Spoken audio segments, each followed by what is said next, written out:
As I like to say this. So the great servant Herbert Armstrong thought, and he saw in the scriptures,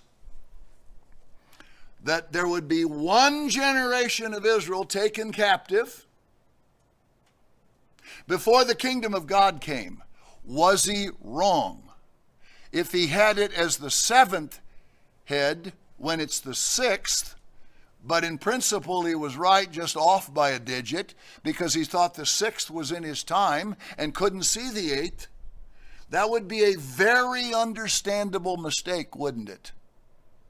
So he taught that one generation, always believing it's the generation that was here, although we've now moved a couple generations since God called him, it would be one generation that went into captivity.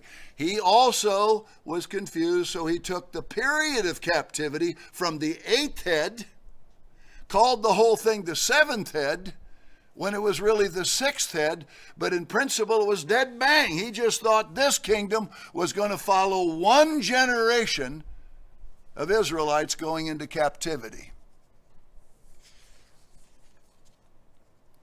So if he called the sixth the seventh and borrowed the space that was really the eighth, I'll say again, that's a very understandable mistake. I'm not trying to just go like that, because I was willing to believe it for 50 years. It was very believable. He said the kingdom of God, he didn't have these two iterations in place, and he didn't see that there would be a kingdom to Israel in front of this.